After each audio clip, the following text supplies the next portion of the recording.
Bonjour et bienvenue dans Avez-vous choisi, le podcast du vendredi qui vous invite à tout choisir dans votre vie. Je suis Oriane Savouré-Lucas, serial choisisseuse de ma vie. J'ai les pieds sur terre, la tête dans les étoiles et je vous propose d'explorer avec curiosité le vaste et intrigant territoire du choix.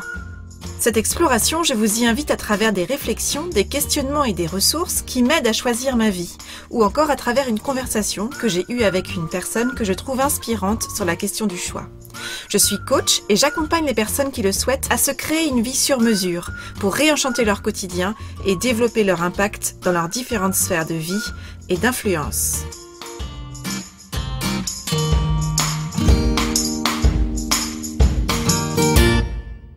Dans la vie, nous rencontrons tous des obstacles, petits et grands, même si on préférerait un chemin uniquement pavé de roses, d'événements joyeux et de belles surprises, bien sûr. Chaque vie est marquée par une série de défis, d'obstacles, de coups durs, d'accidents divers et variés qui viennent modifier la trajectoire amorcée. Ces obstacles prennent la forme de contre-performances, de grains de sable dans un quotidien qu'on aimerait bien huiler, de déceptions en tout genre, d'accidents de la vie, de rupture ou de fin d'un monde.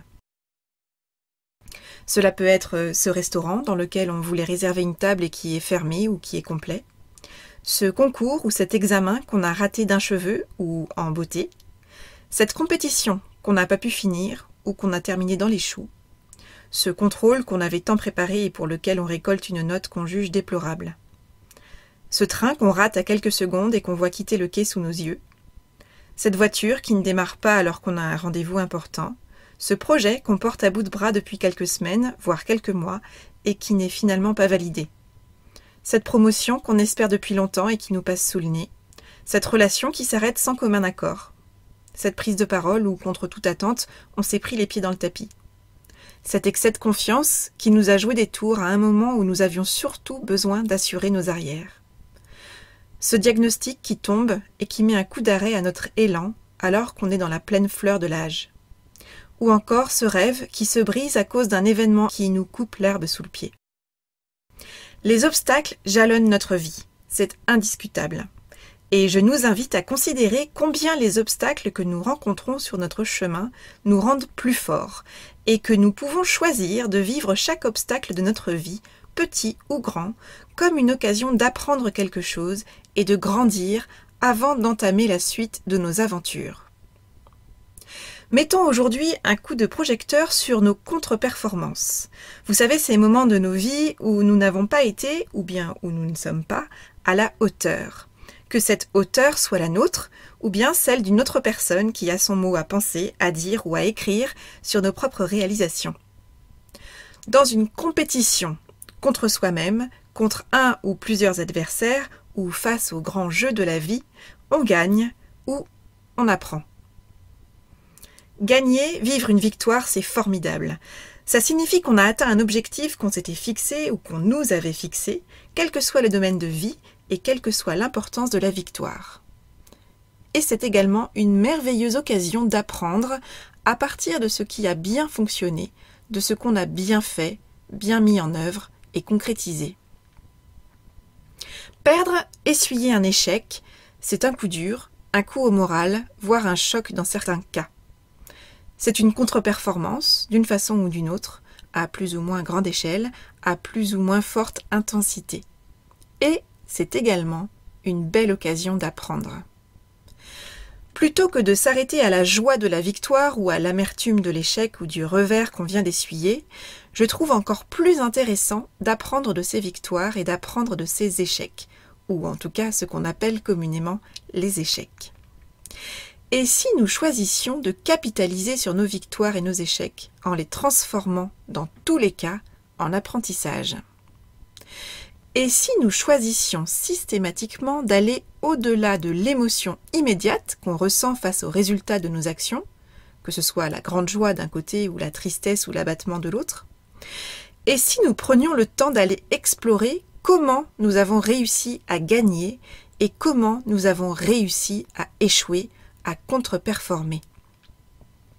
Se contenter d'une victoire sans aller voir ce qu'on a bien fait et tout faire pour oublier un échec plus ou moins cuisant sans analyser ce qu'on a fait et ce qui ne nous a pas réussi, cela revient à se priver d'une mine d'or, d'une mine d'informations précieuses qui nous permettent de capitaliser sur ce qui fonctionne bien et d'ajuster ce qui fonctionne moins bien afin d'optimiser notre approche et de faire mieux la fois suivante. Et si, face à ce qui est vécu comme un échec, une contre-performance, nous utilisions notre déception comme carburant pour poursuivre notre route? Après chacune de nos performances dans un de nos domaines de prédilection, et notamment ces performances dans lesquelles nous n'avons pas atteint le niveau que nous espérions, nous pouvons nous poser les 3 questions suivantes. Tout d'abord, qu'est-ce que j'ai bien fait? Commençons toujours par identifier ce que nous avons réussi pour l'intégrer et pour le capitaliser. Et oui, nous avons toujours réussi quelque chose, même si ce quelque chose, ça a été par exemple de s'inscrire ou de se présenter sur la ligne de départ. Qu'est-ce que j'ai appris? Et la deuxième question. C'est-à-dire, quelle leçon je retiens de cette expérience, de cette performance? Et enfin, troisième et dernière question, comment puis-je m'améliorer? Je vous invite à vous remémorer une déception que vous avez vécue dernièrement, petite ou grande. Quand vous l'avez identifiée, je vous propose de passer cette situation, qui a généré de la déception pour vous, au tamis de ces 3 questions. Qu'est-ce que j'ai bien fait? Qu'est-ce que j'ai appris? Comment est-ce que je peux m'améliorer? Et au-delà des contre-performances, lorsque c'est bien un obstacle qui s'est dressé sur notre route et que nous n'avons pas trouvé la combinaison gagnante pour l'éviter, je suggère de dégainer la question que je trouve si puissante face à l'obstacle rencontré. Cette question, c'est « Quel est le cadeau ?» Qu'est-ce que ce moment que je vis comme un coup du sort m'apporte comme apprentissage pour grandir, pour avancer? Quel nouveau champ des possibles s'ouvre à moi maintenant? Alors, bien évidemment, selon l'onde de choc ressentie, cette question « Quel est le cadeau ?» peut mettre du temps à être entendable et à être entendue. Mais ce que je constate, c'est qu'elle se révèle toujours puissante. Cette question « Quel est le cadeau ?» permet, je trouve, de sortir de l'ornière, de sortir de cette voie sans issue et obscure dans laquelle on s'est engouffré ou dans laquelle on nous a engouffrés, et de sortir de la rumination, d'ouvrir de nouvelles voies.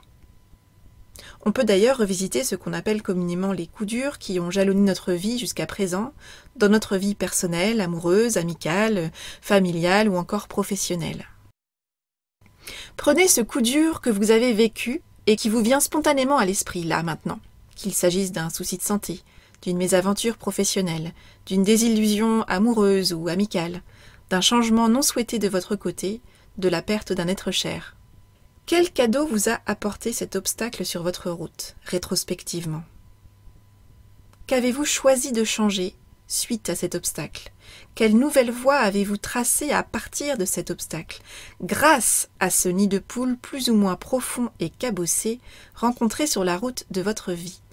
Et qu'avez-vous appris de cet événement qui vous a fait grandir, au-delà même de ce que vous auriez imaginé possible avant de rencontrer cet obstacle? Je vous souhaite une bonne exploration à la découverte des nombreux apprentissages qui ont déjà jalonné votre vie et qui ont contribué à construire la personne que vous êtes aujourd'hui. Les obstacles nous rendent plus forts.